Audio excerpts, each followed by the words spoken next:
Hello everyone, welcome to KGB Telugu. 5 రాష్ట్రాల ఎన్నికల schedule వచ్చింది. ఫలితాలు ఎలా ఉంటాయన్న దానిపై ఏ ఇద్దరు కలిసినా చర్చ జరుగుతోంది. నిజానికి ఆయా రాష్ట్రాల్లో ఫలితాలే కాదు, ఆ ఫలితాలు దేశ రాజకీయాల్ని కూడా మార్చబోతున్నాయి. బీజేపీ వర్సెస్ కాంగ్రెస్ పోరాటంలో ఈ ఎన్నికలు ఎవరి బలం ఎంతో తేల్చనున్నాయి. హిందీ రాష్ట్రాల్లో ఇప్పటికీ ఈ రెండు పార్టీల మధ్య పోరు సాగుతోంది. గత 2 ఎన్నికల్లో బీజేపీ క్లీన్ స్వీప్ చేసింది. అక్కడ సగం మార్పు వచ్చినా బీజేపీ పనైపోతుంది. అందుకే ఈ 5 రాష్ట్రాల ఎన్నికలపై ఎక్కువ మంది దృష్టి ఉంది.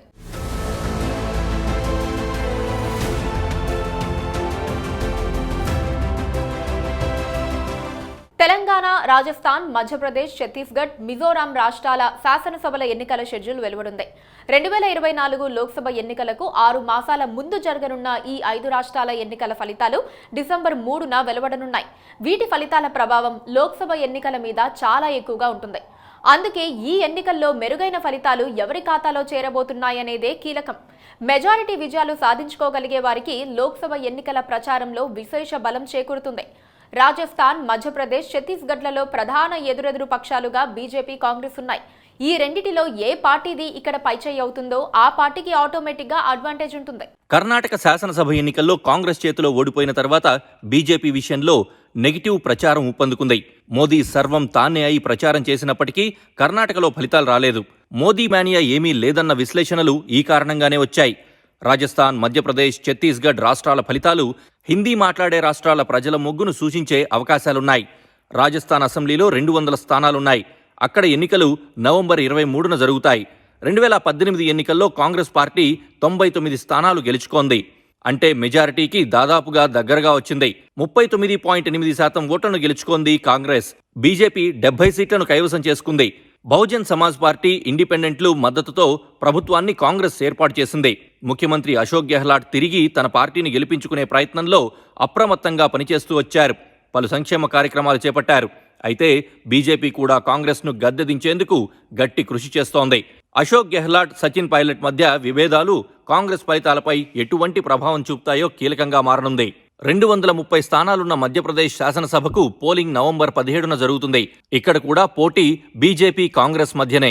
బీజేపీ ఈ రాష్ట్రంలో దాదాపుగా 20 ఏళ్లుగా అధికారంలో ఉంది. ఇప్పుడు తీవ్ర వ్యతిరేకతను ఎదుర్కొంటున్నట్లుగా వార్తలొస్తున్నాయి. 2018 ఎన్నికల్లో ఈ రెండు పార్టీలు నువ్వా నేనా అన్నట్లుగా పోరాడాయి. కాంగ్రెస్ పార్టీ 114 స్థానాలను గెలుచుకుంది. 41.5% ఓట్లు సాధించుకుంది. బీజేపీ 109 స్థానాలు, 41.6% ఓట్లు పొందింది. సంఖ్యాబలం ప్రకారం కాంగ్రెస్ది పైచేయి అయినందున బీజేపీ ప్రతిపక్షంలో కూర్చుని ఉంటే అది ప్రజాస్వామికం అనిపించుకునేది. కానీ కర్ణాటక తరహా ఆపరేషన్ నిర్వహించింది బీజేపీ.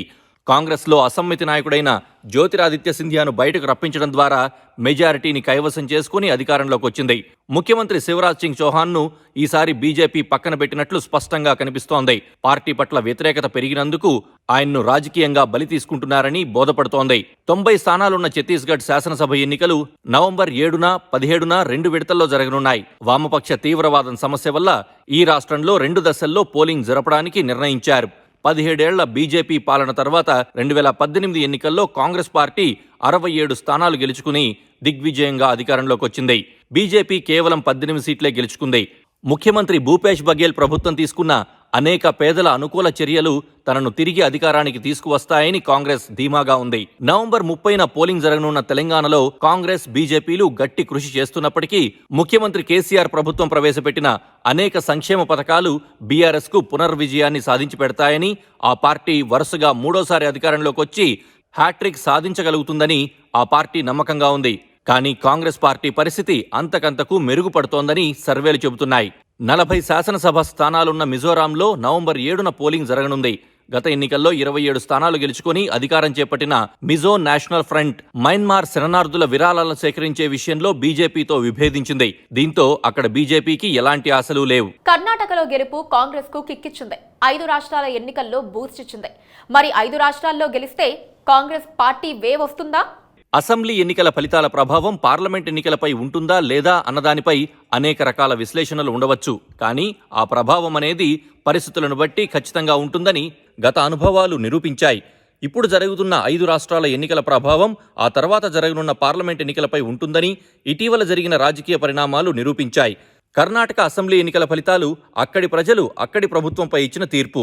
కానీ దేశవ్యాప్తంగా ప్రభావం చూపింది. దానికి కారణం ప్రధాని మోదీ నేరుగా ఎన్నికల ప్రచారంలో పాల్గొనడం. తానే సీఎం అభ్యర్థి అన్నట్లుగా గల్లీ గల్లీ తిరిగారు.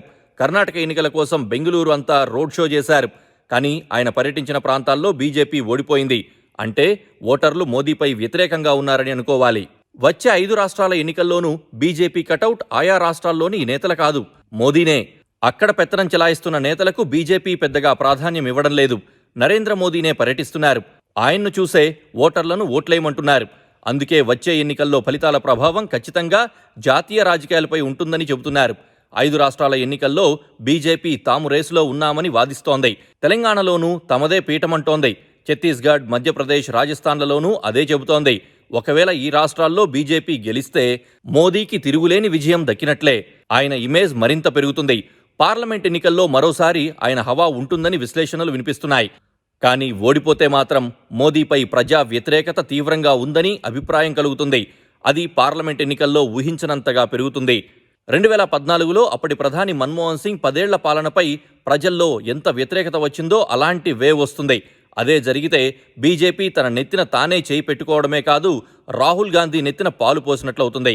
ఎందుకంటే బీజేపీ కోల్పోయే ప్రతి ఓటు కాంగ్రెస్కు మేలు చేస్తుంది. దేశంలో ప్రస్తుత పరిస్థితుల్లో ప్రజలు ఓ నిరంతర పాలకుణ్ణి కోరుకోవడం చాలా కష్టం. 10 ఏళ్ల పాటు అధికారంలో ఉన్న బీజేపీపై ప్రజల్లో వ్యతిరేకత ఉంటుంది. గత 10 ఏళ్లలో ప్రజల ఆదాయాలతో పోలిస్తే వారి ఖర్చులు అమాంతం పెరిగిపోయాయి. నోట్ల రద్దు, లాక్డౌన్ వంటి నిర్ణయాలు ప్రజల ఆర్థిక పరిస్థితిని తలకిందులు చేశాయి. అయితే ఆ అసంతృప్తిని బయట పెట్టుకోవడానికి ప్రజలకు ఓ కారణం కావాలి. అలాంటి కారణాన్ని బీజేపీ చేజేతులా ఇచ్చే పరిస్థితి 5 రాష్ట్రాల అసెంబ్లీ ఎన్నికల ద్వారా వస్తుందన్న అభిప్రాయం రాజకీయ వర్గాల్లో ఏర్పడుతోంది. ప్రజాభిప్రాయాన్ని ఓ దావలనంగా చెప్పవచ్చు. ఒక్కచోట మార్పు నినాదం ప్రారంభమైతే దేశం మొత్తం నినదించడానికి ఎంతో సమయం పట్టదు. అలాంటి పరిస్థితి రాకుండా చూసుకోవాల్సింది అధికార పార్టీలే. ప్రజల్ని తక్కువగా అంచనా వేస్తే శంకరగిరి మాన్యాలు పట్టించేస్తారు. చరిత్ర చెప్పింది అదే.